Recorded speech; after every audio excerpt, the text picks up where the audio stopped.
Project management isn't a one-time thing, a week. It's not like catching up. It shouldn't be burdensome. It really is the vehicle, if set up correctly and done like, what are the next 2 or 3 things I need to do, is the vehicle for success. And the biggest reasons why initiatives fail or they take way too long and they become way over budget is because of project management.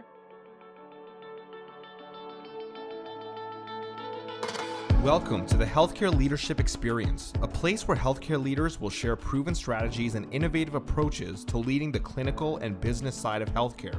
This show is sponsored by VIE Healthcare Consulting, who has proudly helped hospitals save over $700 million in non-labor costs since 1999. Here's your host, Lisa Miller, founder and CEO of VIE Healthcare. Hi, this is Lisa Miller, and you're listening to the Healthcare Leadership Experience. Today's episode is High Performance Project Management, and we have Pandush Mitre here today, who is one of our senior business analysts. He's also helped lead our technology team. I wanted to invite him in today because he has so many projects, and he does work closely with a lot of projects with our clients and our systems. So welcome, Pandush.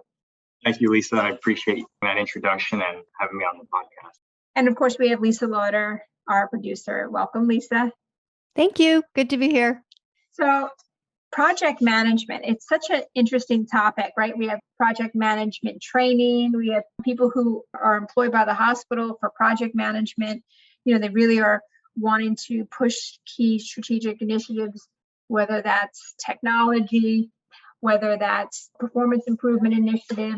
Project management is so important. In fact, I think that one of the top reasons, if not the top reasons, why strategic initiatives fail is because they fail to get implemented. So it is around project management. And there's a lot of reasons for that, but it is a critical skill in healthcare. So Pandush, as we jump in, can you give us your thinking around what does it mean to have a high performance project management approach? Yeah, absolutely. And feel like there's so many different levels to project management. From my perspective, it's internal project management with our organization, and then, externally with hospitals and working with their project managers on the work that they're doing. So, I think one of the first things that you really have to consider is, what are your goals? You have to be super clear on the goals in terms of project management. I say that because if I'm helping someone at a hospital manage a project, I need to understand exactly what they're trying to accomplish and how they're doing it with the structure of their leadership that they have there. And for example, if you go to a certain hospital that doesn't have a strong supply chain, they might have project managers, that aren't getting approval to do certain work, and there's no alignment in the organization. So that would be an example of, not having a high performing project management system in place. And the way you fix that is to communicate and implement some sort of clear, realistic, and pragmatic goal that you can achieve. So I think in order to do that too, you need to be able to prioritize. So combining clear goals with prioritization and having the ability to track your priorities in real time is what makes high performance project management. Yeah, absolutely. And I love that nuance is the internal and external, right? So there are two things someone's juggling, because when you have a project, you're juggling the internal team, but you're also juggling the external team. So if you have some kind of implementation or goals, and if you brought on a company, there's two different elements. You've got to manage external and internal, which I don't think a lot of people talk about. They always think, oh, I got to project manage my team, but you've got to project manage all those involved, which is an external folks as well. So one of the aspects of high performing project management is, as you mentioned, you talked about an approach. We're going to talk about what system you use. And a lot of times systems, you can use systems, in Excel, and there's different templates. We use Workfront. I encourage everyone to check it out. We don't get any kind of reimbursement for mentioning them, but we've been using Workfront for years, and it's actually one of the top project management systems, and particularly for healthcare because of the HIPAA compliance and the high standards used, they use at Workfront. But when we brought on Workfront, the little bit of the prep time was to create a system for us. You mentioned that you have to have your own system. So for us, we are managing these margin improvement, performance improvement initiatives, and we have to track literally hundreds and hundreds of these initiatives with many clients. So a client can call us up and say, Pandu, where's this project? We can go into our workfront system and tell them where it is. That requires a commitment from us and all the people working on the project to include their updates. And while sometimes it may seem like, oh, that's a unnecessary task to even quickly update it, we've made the system such that we have 7 milestones that we use at VIE to measure different aspects or where we would be along the way in a project, in a margin improvement project. So I think what makes high performing, project what's the thinking and the approach, like you talked about earlier, what system are you going to use? We use Workfront, but we customize Workfront because we know there's specific milestones that need to be met. And if we skip one, it's going to cause a problem. We've got to go through them in such a way that makes us successful in helping our clients achieve their goals. So whatever system you're going to use, it has to be thought out, right? It's not just saying, okay, well, what do you think we should do? I'm just kind of put it in. There's specific milestones you need to achieve. And typically hospitals have also performance improvement goals, and those projects have to be put together, and they probably should have very similar 7 steps of those milestones should be similar to what we use. If you're interested in that, you can email me and I can share our template for those 7 milestones, but they should have the same because it's going to come up every time. Yeah. And just to add to that, I think, at the bare minimum, you need some sort of project management software to help you with what you're doing. And then from there, you can kind of build upon that personally to what works best for you. And, keeping track of things and being able to measure them is so important. And having the software allows you to create reporting customized to the work that you're doing, whether it's to give it to a client or to look at it internally. And then personally, what I do is, on top of using Workfront, some people use Outlook calendars, but then some people track stuff in Excel.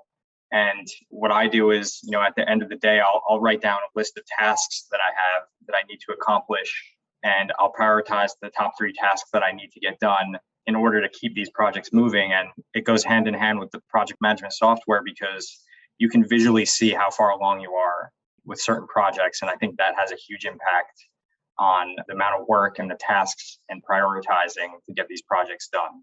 Can you talk about what you do at the end of the day? And the reason why I wanted to have you on this show talking about project management is because you are such a consistent, stable force here at VIE, and you're able to do things that I just think are incredible. And there's lots of reasons why, but I believe your way of managing projects is probably high on that list. So you talk about at the end of the day, which I know you do, because I know you stay at the end of the day a little later and you're wrapping up things. And can you talk about that every single project? What are the 3 next steps? Does that take you a long time to do? No, not at all. And I think it's so important because it can get really overwhelming really quickly when you have so many projects to do. And, people will look at their projects and say, oh, I have 10 things that I need to get done for these projects. And you have to really just bring it down to bite-sized pieces and say, instead of having 10 projects to complete, what are 3 tasks that I can do right now to get 1 project done or 2 projects done? And then consistently do that every single day. And then eventually that helps build your prioritization and get you through these projects so you can actually implement. And throughout that process, you get some clarity on what are the most important things you need to do and avoid all of those unnecessary details that aren't really required for you to complete the project. That's a really great strategy, and there's some tactics in that, Pandu, so thank you. But project management isn't a one-time thing, a week. It's not like catching up. It shouldn't be burdensome. It really is the vehicle, if set up correctly and done like you do that, which is what are the next 2 or 3 things I need to do, is the vehicle for success. And to your point, the biggest reasons why initiatives fail or they take way too long and they become way over budget is because of project management. And there's lots of reasons why that happens, but if people would take a daily bite-sized approach and really use a system and are very thoughtful they can get through initiatives. It's not the big pushes, it's actually the small gains that get you the final success. So I have another question. If you're starting out right now, where should someone start if you're not optimizing, a project management system? Can you just talk through, just quickly, high level, how would you encourage someone to put a project management system in place? And I'm talking about that individual person that could be in a department, supply chain. This is not like a big platform or approach for the whole hospital, but this is the person that's like, I'm overwhelmed with all these projects. What can they do right now? Yeah, I mean, I think you have to try to educate yourself as best you can. There's most likely there's someone you're working with that's also dealing with project management. So you want to get advice from them and try to figure out the inefficiencies that you have in your process for your project management and compare to others, and then kind of build from there. But I really think it comes down to just educating yourself on where you are and what areas aren't working for you. So do you have too many projects? Okay, so why do you have too many projects, and do all these projects need to be done right away? So take it step by step, ask the right questions. And I think talking to people about it that are other project managers is really helpful. And that's part of the work that we do too. I mean, we go into hospitals and we talk to people about how they're managing their projects, and majority of the time we can tell right away how robust their project management is just by how these contracts are being handled. So I think that would probably be a good place to start. No, it's a great point. I do think that hospitals have, their resource constraints. And so more people are doing more things. And, I would encourage everybody as they're looking at starting out with their projects is to do exactly what Pandush said. I am full agreement. And, figure out a system you like that makes sense. It could start maybe by paper. You can move that paper to Excel, or maybe jump right into a system that you could use online if your hospital has one.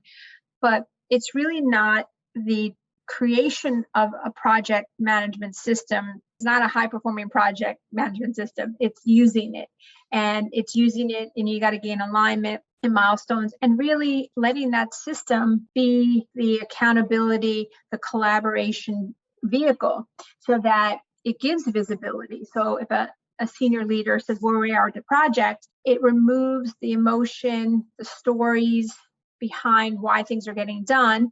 You can go into the project management system and say, here's what the data says. This is what's going on. And I think that's a very useful tool, because sometimes there's some finger pointing about projects, what's going on here or there. And if you use a project management system, the finger pointing goes away and you let the data speak for itself. So Lisa, I have a question for you. You utilize a project management system. I know because I'm in your project management system because we have projects together, and that has evolved over the years. I love use Asana. Can you talk about your experience with projects and a project management system and your teams and finger pointing and how you work through that? Well, it's interesting. I was listening to Pandu, and Cassandra, who is my chief of everything, always says the profits are in the process. And I love that line, because the profits really are in the process. The more convoluted and the more labor intensive a process becomes, the more it costs. And so when you can simplify your processes and you can get things done faster by using sound project management practices, then you can actually increase your profitability on a project in business, and you can improve your margins in healthcare. The challenge that I have sometimes, and what I'm trying to work through, and Pandu, I'd love your insights on this, is I want to create a self-managing company. And that might sound really woo-woo or, pie in the sky, but where I have a problem with it's not so much finger pointing as hands off. Oh, I didn't know that was mine to do. Oh, I didn't know I needed to take that. And so people are more hands up versus finger pointing. And what I would like for people to do is have more ownership over what needs to be done, so that it's not just a project manager that needs to assign all the tasks, but individuals look at the tasks and say, oh, I know that one's for me. I'm going to move the project along because I see that this other thing is done. I'm going to take the baton and move it forward, versus waiting to be asked to take the baton and move it forward. That's where some of our challenges have been. When it works great. We've started setting up these forms for our clients to fill out when they have requests for us. And that is something that works really, really effectively because those requests go to a specialized area where we can assign responsibility. We've also started using the system for temporary tasks because we have a team inbox. And so when a client emails something to our team inbox, we can create a temporary task to ensure that the person who needs to respond to that email realizes that that task, that response, that activity is for them. And I think that's the biggest challenge that we face is really having clarity on who owns what and how do we gain greater self-management and self-ownership of the projects and all the moving parts. Yeah, that's really interesting. And temporary management tasks that you have that come through. I haven't experienced that, but that was interesting to hear. And I think, just from my perspective and my experience, the way we do it is we assign tasks not only based on projects that we're familiar with, but also sometimes, purposely for getting someone out of their comfort zone, giving them the responsibility to work on a task that they've never worked for before. And it's not to criticize or demoralize anyone. It's really just to get them to learn how to do new tasks so that everyone can kind of build that efficiency and having project management, because it's like a positive correlation. The more people you have in your company that have the skills and efficiency to have a higher performing project management approach, the better your whole organization is going to perform. So the way we do it is we assign a task to someone in our project management system. And then from there, that person has the responsibility to manage that project, whether that means going to someone for help. That could be part of their project management, which is fine. But at least you're learning how to do that on your own. And then, we do have tasks that come through that we don't put in the project management system. And it's on a case-by-case basis. It goes to people individually. And that's just part of your prioritization too. So I don't know if that helps, but that's just my experience. Yeah, I find it, and I'm not sure if it's the same in hospitals, but I find it is challenging to manage email and a project management system. So often there are emails that need to be moved into project management, and people will communicate updates that should be in project management through email. And so it can often feel like you're having to coordinate an update in two different spaces. And that to me is not an efficient use of resources, right? You talk about processes, profitability. If you're now managing two different streams of communication, that's hard to do too. So it's almost like you have to have an all or nothing approach to how business gets done. Yeah, no, that's a really good point. And I think the thing that distinguishes a project versus a task is, a project is revenue based. Does it make revenue for your organization? And then if it is, that becomes a project that goes into your project management system. And that's, part of the reason why I use the Workfront for project management, but then I also keep, either a spreadsheet or my tasks that I have separately. And that's why there's a few layers to it. But if it's a revenue-based project, it has to be in the project management system. And then other tasks that are, not necessarily revenue-based or could turn out to be revenue-based, might not go in right away. But once you get through these tasks, you can kind of identify whether it's going to be a project that's going to need to be moved over or not. What a great discussion about emails and a project management system and having to update it both places. You experience the same pain that I do. Yeah. Like I'm trying to get an update on something, and sometimes I don't know where to find it. Sometimes it's in my inbox and sometimes it's in Asana, and I just wish it was in one place and it was easier to manage. Yeah, I'm with you. And I think it's a great thing to think about and to solve for. One of the things that I decided to do a few years ago with the help of Hector Rodriguez, who really took over our project management system and wanted to level up it. And we owe him a huge debt of gratitude for taking that on and lifting us all up by his leadership there. And, the one input I had, and he had it all mapped out and collaborated with everyone on what it should look like, but really is tracking time. And tracking time is really important because we tend to not accurately assess things that take longer, shorter, or things that go on. And data tells the truth. So we hit a project and we time date stamp it when it starts, but then we're also saying, okay, we have this anticipated time it's going to complete. And we try to be realistic as possible based on our experience, depending on the initiative. We do like to get complete initiatives within 30 days. Some of them realistically will take 45 or maybe 60, but really try to keep in that time frame. But when you time date stamp something, you put an estimated completion date, and now you can measure, were you accurate about your anticipation of when it would complete? You can measure, okay, we're getting to 5 days before completion date. Where are you? What's your comfort level? We can measure different milestones, like I mentioned earlier, where we are on the milestones, and then we can measure really how long does it take someone to complete a project. And similar projects, do we have variation in our own company? Similar projects, things are taking longer. Are they taking longer for specific reasons, like Pandush said, because we have more projects, or is it just something else is going on? So the data doesn't deceive you. If I can look in and say, wait a minute, our projects are taking 8 days longer, or I'm getting more red flags. What's going on? Do you need help? Or how can we intervene? What's the real problem? I love that, Lisa. We do the same thing. We time track, and it really allows us to get a sense of the average length of time it really does take to do something, because there's a saying inside of my company, and it might exist inside of yours too, but it's called working at the speed of Lisa.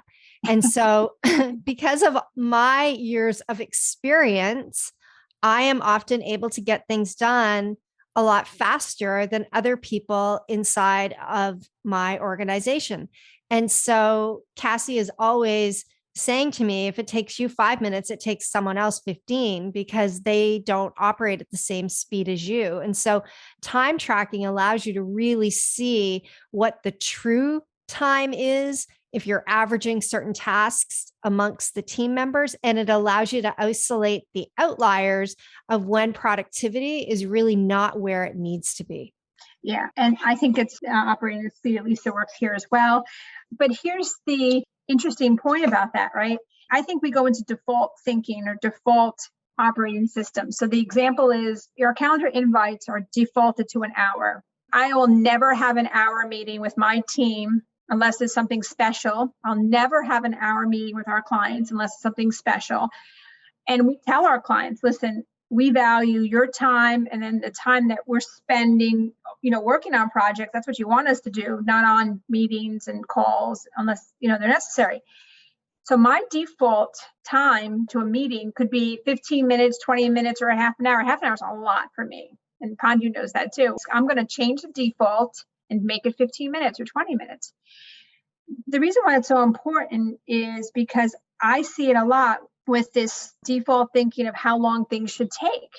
And I don't think I'm anything special. I just feel like, okay, my way of thinking is like, how do we shorten the time frame? I don't want to shorten the result or shorten the outcome but I want to shorten the time frame. So what can we do to do that? And sometimes it's just saying, hey, listen, we're going to complete this in 30 days. And I see everybody like, look at me. Or I tell our clients, we're going to get this done in 30 days. So if some clients are like, wow, that's great. Others like, that's impossible. Clients say it's impossible, probably going to be impossible. And I'm going to have to now, really kind of work on their mindset. But I think project management and looking at timing sometimes is mindset, and it doesn't require that much more effort. It just requires, where can I take the time out of this? Well, momentum loves speed. And the more time you give somebody to waste, the more time that gets wasted. That's right. I do think there is a difference between how some people work, though. There's a podcast on, I think it's Revolutionist History, a Malcolm Gladwell podcast, where he talks about the difference between fast thinkers and slow thinkers. And, we have been rewarded through the educational system for thinking fast and completing things fast. But in some cases, for some people, they need to think slower and they need to process and do the work slower. And a lot of times, the people that do think slower and do the work a little bit slower actually finish the work with a lesser failure rate, so to speak, right? And so there's a balance between what tasks require deep, slow thinking and what tasks require speed, decisiveness, and momentum instead of that longer process. Yeah. And Just to add something that, I think it can be relative sometimes. We work with, all different size health systems, and, sometimes larger health systems, we tell them we're going to close a project in, 2 weeks or 30 days. They tell us it can't happen because they have internal controls or processes where they need to get approval from certain committees in order to either get approval to work on these projects or to make any changes on certain agreements. So, whether we're ready to complete a project in 30 days, it might take them, 2 months just to be able to get that approval to even do any of that work. So, that leads to other questions like, should your process or internal controls have to change in order to improve upon how you work on your projects and how you're aligning your goals. But that's a great point. And if the C-suite knew that the internal processes were creating a longer period of time for completion, you wonder if they would say, wait a minute, I can fix that for you. You just wonder, just because it's accepted, because it's default, because it's the way we do it, is that the way we do it? But you're also saying the balance is there are times you need to slow down, do deep thinking, make sure it's done right. And so that's the balance I think you were talking about too. Yeah, absolutely. Yeah. I think that what you just said is a really good point in terms of the bottlenecks that get created when you have to wait for people to make decisions and or approvals. I think that happens in every organization. And I think that the downside of that is the longer somebody is away from the project, the less memory recall they have. And therefore it takes a lot longer to reinitiate the project when there's been a delay like that. So thank you, Pandu, for a great discussion, and Lisa talking about high performance project management systems and our approaches and just some of our experience. It was fantastic discussion. I'd encourage everyone to listen to episode 22, where we talk about how to out-negotiate your vendors. Our next show is healthcare analytics. And we love to get our listeners' input on what we should be speaking about, who we could bring on the show. It's really meant to be this diverse show of healthcare leaders and then those outside of healthcare, just sharing ideas, thoughts, approaches that can make your careers, your organization better. It's a place to share. So thank you for listening, and we will be speaking to you soon. Thank you, Pandu and Lisa. Hi, this is Leah. You are listening to my mom's podcast, The Healthcare Leadership Experience. Hi, this is Fernando. If you would like to speak with my mom, just email her.